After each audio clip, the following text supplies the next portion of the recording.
Teu nome é mais alto. Diga! Teu nome.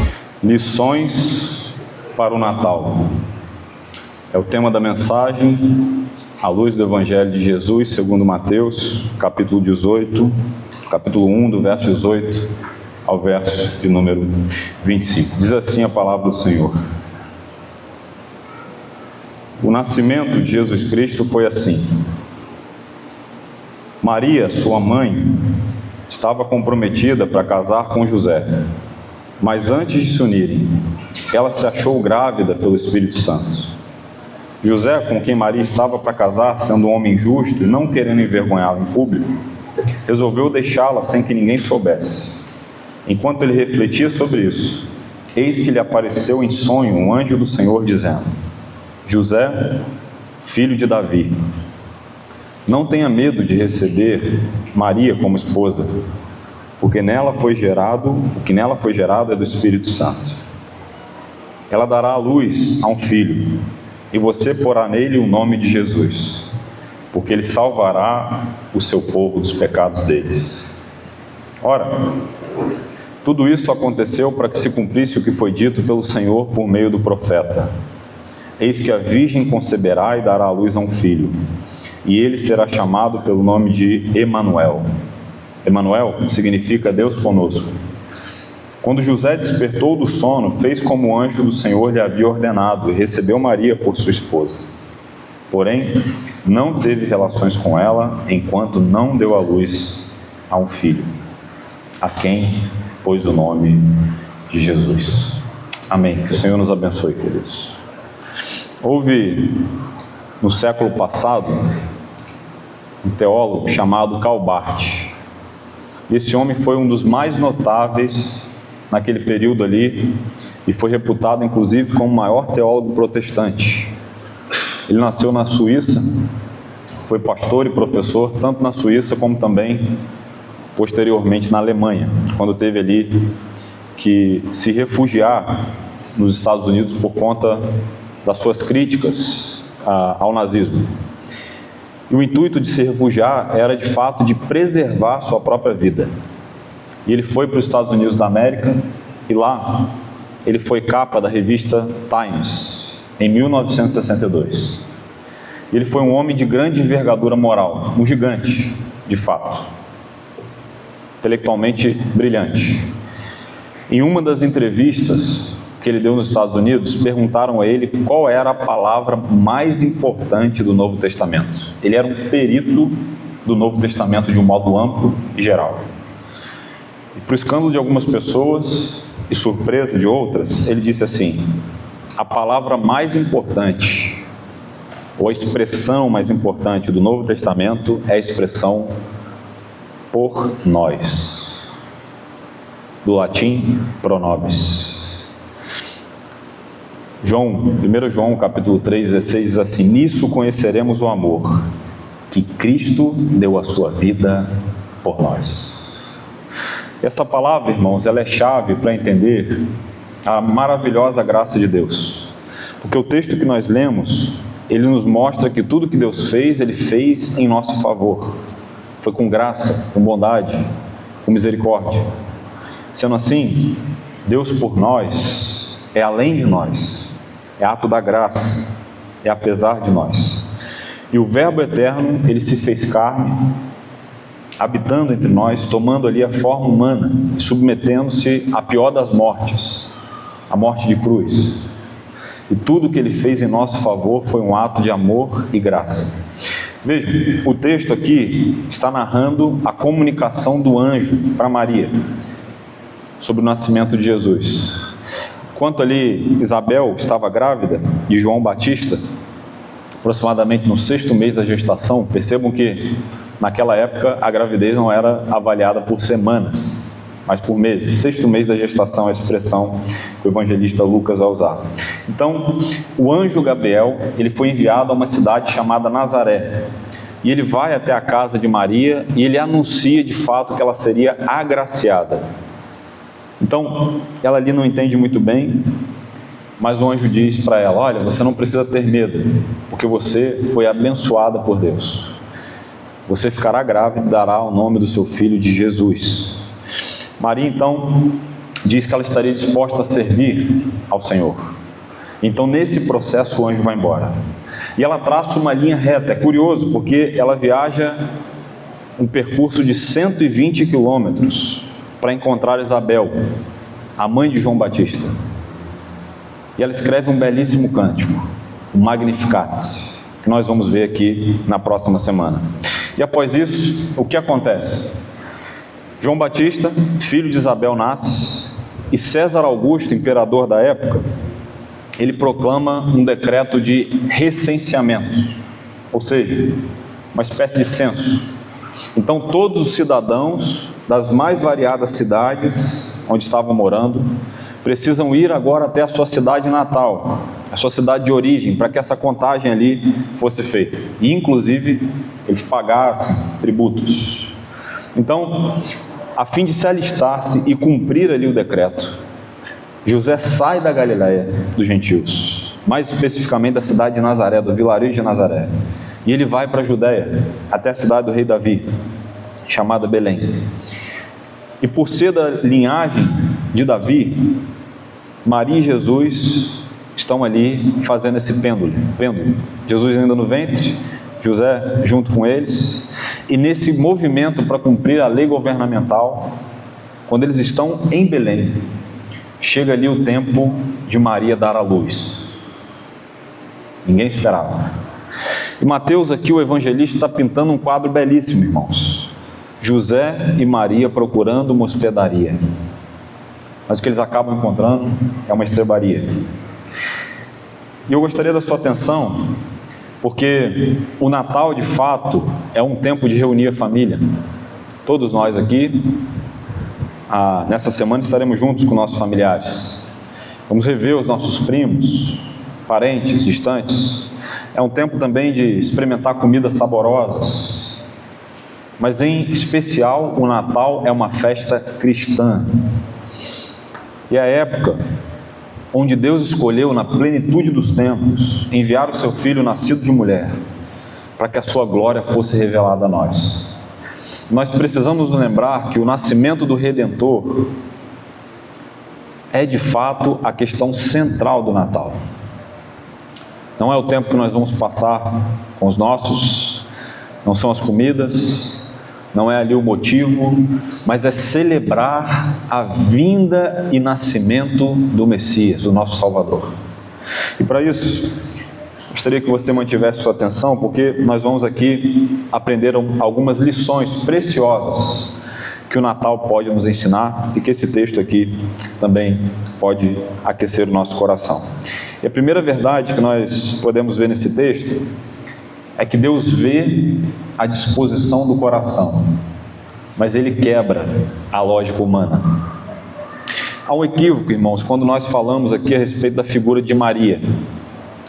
Talvez uma das figuras mais conturbadas acerca da religião. Se por um lado alguns adoram, idolatram de fato Maria, e isso não deve ser feito, por outro lado, alguns cristãos rejeitam virtudes preciosas dessa mulher virtuosa. Qual é a visão correta então e equilibrada, biblicamente falando, acerca de Maria? Vejam, ela é abençoada por Deus e é agraciada em ser mãe do Messias, do Cristo, que viria para restaurar todas as coisas. E que privilégio essa mulher teve, irmãos? Quantas mulheres na sua época gostariam de ter tido o mesmo privilégio? Ambrósio, um dos pais da igreja, vai dizer que Maria foi o pote pelo qual o Senhor nos enviou a água da vida, Cristo Jesus. Que privilégio essa mulher teve. E naquela época, naquele contexto geral, é muito provável que Maria tivesse cerca de 16 anos de idade, uma adolescente, uma idade comum à época para se estar noiva de alguém a quem foi prometido. Ela não estava ali completamente casada com José, mas já havia ali celebrado uma espécie de contrato de casamento. E como funcionava esse contrato da época? É curioso. O contrato era uma proposta de união solenemente manifestada com algumas palavras. pregando ali sempre um verbo futuro, né? Eu casarei, cumprirei, né? Como nós fazemos ainda hoje na celebração do casamento, é ou não é? Até que a morte nos separe. Então, vejam, então eles estavam ali diante de pessoas de testemunha para realizar tudo aquilo que foi prometido, caso o Senhor permitisse. Todos os sinais apontavam que Maria de fato era uma mulher cristã. Vejam, ela era descendente de Davi, pertencia à linhagem messiânica, dentre outros atributos aqui que nós poderíamos citar e enumerar. Mas vejam como Deus vê. Ele olha todos esses atributos humanos dessa mulher, e Ele olha isso como importante de fato. Mas Ele não está escolhendo Maria como a mãe do Messias por conta das suas virtudes. Mas Ele olha o coração dessa mulher e escolhe por graça e graça somente. E evidência de que Maria era uma cristã de fato, não estava ali ser da descendência de Davi, de ser membro de uma igreja local, até porque você pode inclusive enganar algumas pessoas, mesmo sendo membro de uma igreja local, frequentando uma igreja, mas vivendo uma vida ali falseada na ambiência e até mesmo na relação de falsidade com outras pessoas, e não ser regenerado pela palavra. Um bom exemplo para essa palavra aqui, para essa verdade, é o próprio Judas Iscariotes. É ou não é? Ele viu os milagres e maravilhas sendo realizados por Jesus, ouviu 3 anos de pregação intensiva de Cristo, e no final disso tudo, teve seu coração perdido pelo seu verdadeiro Deus, que era o dinheiro, eram os recursos. Maria então é uma cristã genuína, e isso fica evidente na sua resposta ao anjo, no Evangelho de Jesus segundo Lucas, capítulo 1, verso 38, que diz assim: então Maria disse: aqui está a serva do Senhor, que aconteça comigo o que você falou. Ouçam, irmãos, eu quero fazer aqui um alerta a você. Cristo está interessado no seu coração, e não apenas naquilo que você pode oferecer para Ele.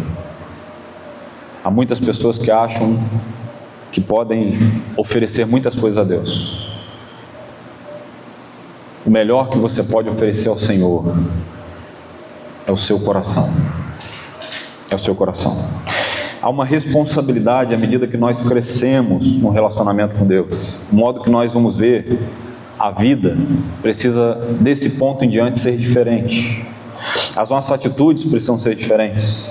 E Deus, além de avaliar, claro, todas as evidências que ali davam conta de que Maria era uma mulher de fé, Ele também avaliou o coração daquela mulher, um coração disposto a servir ao seu Deus. Pois bem, essa é a primeira verdade que o texto destaca para nós. Segunda verdade, ouça: a obediência ao Senhor é o maior cuidado que você pode ter com a sua reputação. Jamais nenhuma mulher na história foi tão dignificada quanto Maria, aquela adolescente, virgem, uma jovem.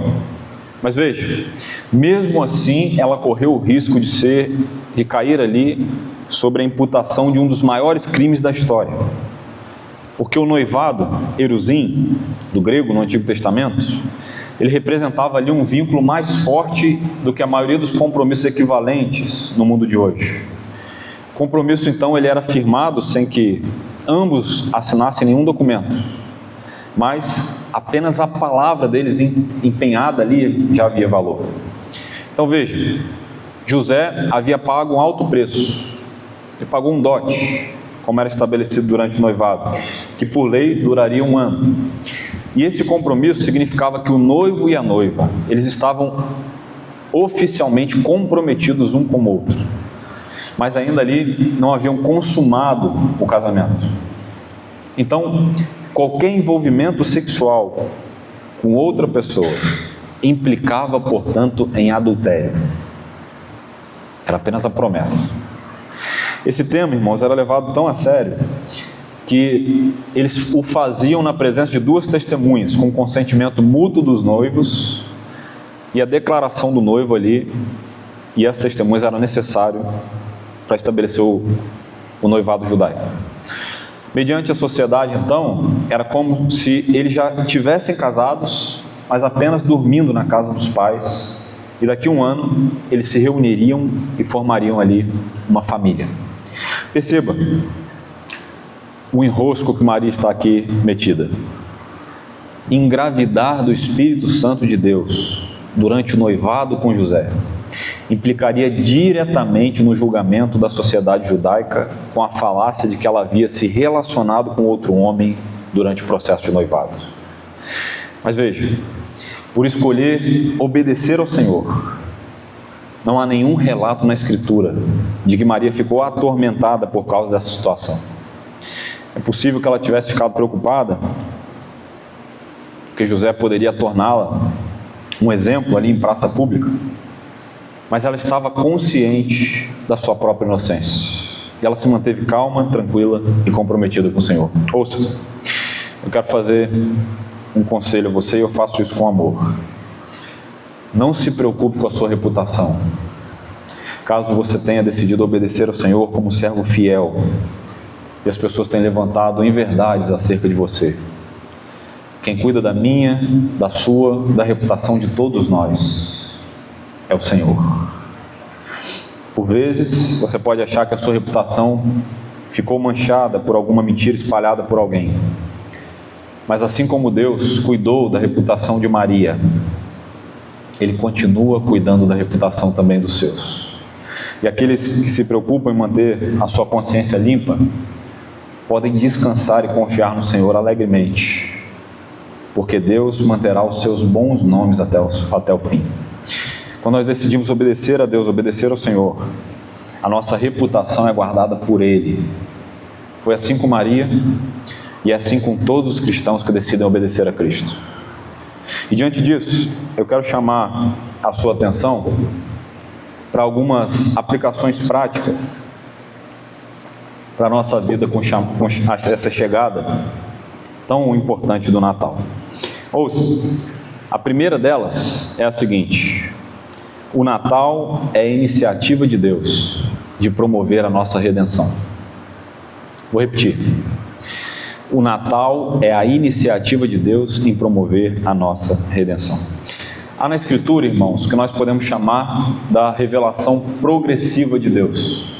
Ou seja, de acordo com o passar do tempo, o passar dos anos, Deus ele se revelou progressivamente.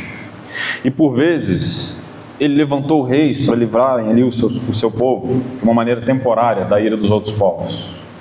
Outras vezes, Deus levantou juízes para ajudar o julgamento do povo. Nós estamos aqui diante de uma grande verdade bíblica. O antigo Israel, que nós acabamos de ler no livro do profeta, fracassou diante da missão de levar o povo a salvar a si próprio. Isso aponta para nós que Deus está mostrando para a humanidade que não há possibilidade da salvação vir de algum outro homem, seja ele quem for. Não é o homem que busca a salvação. O Natal é a mensagem que a salvação não veio conosco, mas ela veio do alto. 1 João, capítulo 1, verso 4 e 19, diz que nós amamos porque Ele nos amou primeiro. Nós só podemos escolher a Deus, porque primeiro Ele nos escolheu. E os livramentos que Deus concedeu à igreja do Antigo Testamento, eles eram símbolos e figura da grande salvação que viria através de Cristo. Essa doutrina é cara para nós como cristãos, irmãos. É Deus mostrando ao povo que a salvação de modo algum pode vir do homem, mas de última instância, apenas Deus pode salvar o seu povo. O profeta Jonas, grande profeta, entendeu isso. Depois de ele ser lançado ao mar, engolido ali por um grande peixe, quando ele estava na barriga do grande peixe, é registrado no livro do profeta uma confissão da boca de Jonas. Um dos versos mais bonitos do Antigo Testamento foi proferido pela boca do profeta. Está registrado no livro dele. Jonas, capítulo 2, verso de número 9, diz assim: mas com a voz de agradecimento, eu te oferecerei sacrifício. O que prometi, cumprirei. Ao Senhor pertence a salvação.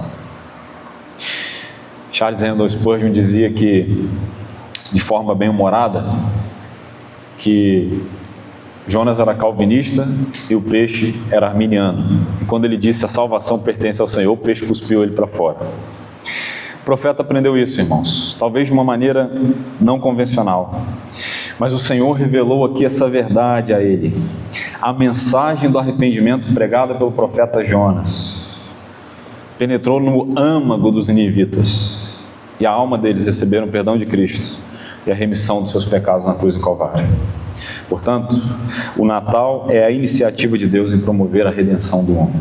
Segundo, a mensagem do Natal exige uma autoanálise. Nós somos especialistas, em via de regra, apontar os problemas, os defeitos e o erro dos outros. E eu quero ilustrar isso com uma história. Há um tempo atrás eu visitei a casa de um amigo, uma pessoa muito simpática. A pessoa foi muito receptiva quando me recebeu muito bem ali. Mas juntamente comigo, outras pessoas ali foram convidadas para essa casa. E como era uma casa recém-acabada, ainda faltavam ali alguns detalhes a serem feitos. Uma conversa me chamou a atenção entre o dono da casa e uma visita. O dono ali já estava morando há cerca de 1 ano nessa casa e alguns detalhes precisavam ser corrigidos. Então, a visita era um arquiteto e ele foi questionado pelo dono sobre o que mais chamou a atenção dele a ele entrar na casa.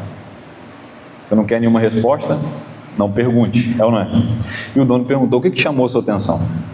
O arquiteto ali, educado, mas um pouco discreto, disse que a entrada da casa era belíssima, a fachada belíssima, os móveis eram muito bem planejados, mas quem fez a casa pecou no acabamento fino. E ele citou ali uma lista de pelo menos 20 coisas a serem corrigidas dentro dessa casa. Então, o dono da casa prontamente ali listou pelo menos uma desculpa para cada erro, né? Que era apontado pelo arquiteto. E ele justificava ali a não conclusão da obra por algumas questões. Por exemplo, ele citou a falta de tempo, citou as dificuldades que ele enfrentou no casamento, naquele processo de construção. Citou ali, inclusive, a ração do cachorro que era cara. Tinha um alto preço ali como um empecilho para concluir a obra. Você sabe por que eu estou contando essa história, irmãos? A vida cristã também é assim. Nós estamos tão acostumados com o nosso jeito de ser, que por muitas vezes nós não nos damos conta de que há uma série de coisas a serem aperfeiçoadas, ou até mesmo quebradas e refeitas dentro de nós. E a lista de desculpas ela é grande. Eu agi assim porque fulano fez isso. Eu fiz isso porque ele não me deu escolha. Eu fui iracundo porque quem aguenta ser testado demasiadamente o tempo inteiro? Vejam, irmãos, a mensagem do Natal é uma mensagem que exige que você faça uma autoanálise da sua casa e convide o maior arquiteto de todos os tempos, Cristo Jesus, para dar sequência à boa obra que Ele começou em você. Portanto, a mensagem do Natal exige que você olhe para dentro e seja transformado pelo Evangelho. Mas há uma terceira coisa, uma terceira lição que nós podemos aprender com o Natal. A mensagem do Natal também precisa ser conhecida. Há uma máxima, atualmente, de algumas pessoas que não observam ali o cenário como um todo, onde elas afirmam que nós precisamos ir para fora das igrejas o tempo inteiro, falar do Evangelho, pregar o Evangelho, a qualquer custo, contar sobre as boas novas, ampliar ali de forma com que outras pessoas possam vir à igreja. De fato isso é importante, é relevante sim. E eu tive o privilégio de trabalhar na editora Pronobis, e nesse trabalho eu tive contato com os mais diversos pastores do Brasil e do mundo. Tive a oportunidade, um privilégio para mim, inclusive alguns do exterior. E eles relatam, cada um deles, que há um perigo iminente que alguns pastores só perceberam com o passar do tempo. Que perigo é esse? A igreja atual não conhece os valores basilares da fé cristã e nem mesmo a mensagem do Evangelho. A igreja evangélica atual optou por o que nós podemos chamar de um cristianismo abstrato, sentimentalista, romantizado, secularizado. Em alguma medida, até uma espécie de fé cega que não consegue explicar ali a razão da sua esperança. Basta, por exemplo, uma pergunta simples. Se algum crente, por exemplo, te pedisse para você compartilhar a ele a mensagem do Evangelho, eu quero te fazer uma pergunta. Se algum não crente chegasse para você e dissesse assim: fale do Evangelho para mim, você conseguiria explicar o Evangelho em toda a sua essência a ele? Agora, eu quero dizer uma coisa a vocês. Vejam esses dados aqui. Uma pesquisa realizada pelo Instituto ACFI dos Estados Unidos entrevistou cerca de 6 mil pessoas que se diziam cristãos verdadeiros e frequentadores de uma igreja há pelo menos 5 anos. E esse foi o resultado. Ouçam, pasmem. Dos que se dizem cristãos, apenas 14% sabem responder questões básicas ligadas à fé que professam. 14%. Cerca de 840 pessoas. Os pesquisadores afirmam que uma constatação do levantamento expõe um abismo entre se identificar como cristão e viver como seguidor de Cristo Jesus. Agora, ouçam essa. 1 em cada 10 tem de fato uma visão bíblica sobre o mundo. É assustador. Assustador. O idealizador da pesquisa, George Barna, ele diz que a intenção do trabalho é mostrar ali na frieza dos cálculos, dos números, o nível de conhecimento e o envolvimento de quem se diz cristão com princípios bíblicos, sem estabelecer julgamentos. Então, observe, através desses dados, por muitos anos, os líderes terceirizaram o ensino do Evangelho através das programações na igreja e dos templos lotados de pessoas. Chamados eventos. O culto era um evento. Todo culto era um evento. Agora vejam, é legítimo fazer programações, mobilizar os irmãos para participar de algumas mobilizações da igreja, desde que você tenha em mente que é a palavra de Deus o centro de todas as coisas, é ela apenas que salva o homem. Romanos diz que a fé vem de ouvir e ouvir a palavra de Deus. E hoje nós estamos aqui pagando um alto preço como igreja por equívocos realizados por gerações que até eram compostas de pessoas bem intencionadas, mas abriram mão de subir no púlpito e pregar o bendito Evangelho de Jesus Cristo. Nós temos uma mensagem preciosa, irmãos, que precisa ser compartilhada. Mas nós estamos no momento da igreja brasileira como um todo, que os que precisam ser evangelizados não são os de fora, mas os de dentro. Os de dentro da igreja. Homens e mulheres que sabem tudo sobre a novela das 9. Mas se você perguntar um verso bíblico, quem escreveu a carta aos Colossenses, não sabe. Sabe a programação inteira da semana dos influencers. Sabem a agenda. Sabem de cabo a rabo o que eles vão fazer. Mas se você perguntar a mensagem central do Evangelho de Mateus, não sabem dizer. Alguns, inclusive, sabem o seu signo e abrem o horóscopo antes de sair de casa. Crendices.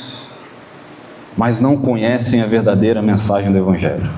Não conseguem, por algum motivo, dizer quantos livros tem a Escritura e qual é o plano de Deus para a humanidade quando é questionado por alguém. Nós precisamos nos debruçar diante da Escritura, num relacionamento de amor com o Cristo, onde a voz mais importante a ser ouvida não é a minha nem a sua, mas a de Deus. É a Escritura quem fala conosco. Quarta e última, ouça para o bem da sua alma. O Natal não é um conselho, ele é uma mensagem, e essa mensagem precisa ser compartilhada. Há um músico e teólogo chamado Johann Sebastian Bach, e quando ele comentou sobre a doutrina da encarnação, uma doutrina preciosa para os cristãos, ele disse assim, ouça: graças ao teu cativeiro, Filho de Deus, recobramos nós a tua liberdade. A tua prisão é o trono da graça, o lugar da liberdade de todos os fiéis. pois se não tivesse aceitado a escravidão, a nossa duraria eternamente. Que bênção, irmãos! Nós somos livres porque Ele aceitou vir a esse mundo e assumir a nossa morte e nos dar a sua vida. E louvado seja Jesus Cristo, o Filho de Deus. Essa é a mensagem do Natal. Jesus veio para morrer em seu lugar, assumindo a morte mais indigna que alguém poderia receber. Mas a sua morte naquela cruz do Calvário nos trouxe vida e pôs um fim na história do pecado no mundo. Ao terceiro dia, Ele ressuscitou e foi assunto aos céus. E hoje Ele está assentado à direita de Deus. E Ele vive e reina para todo sempre. Amém. Quero finalizar com uma frase que foi escrita por Atanásio de Alexandria, mas depois catequizada por Agostinho de Hipona, que diz assim: isso aqui é a preciosidade do Evangelho, irmãos. Essa mensagem é a mensagem da nossa vida. Vejam só o que ele diz: o Filho de Deus se fez filho do homem para fazer dos homens filhos de Deus. Bendito seja o nome do nosso Senhor Jesus Cristo, o Filho de Deus. Bendito seja o nascimento de Cristo, porque o Natal é a mensagem mais preciosa do mundo. Jesus nasceu para morrer e entregar a sua vida por nós. Amém? Vamos orar e na sequência louvar e adorar esse Deus Todo-Poderoso. Teu nome é mais alto. Diga! Teu nome é sobre todos os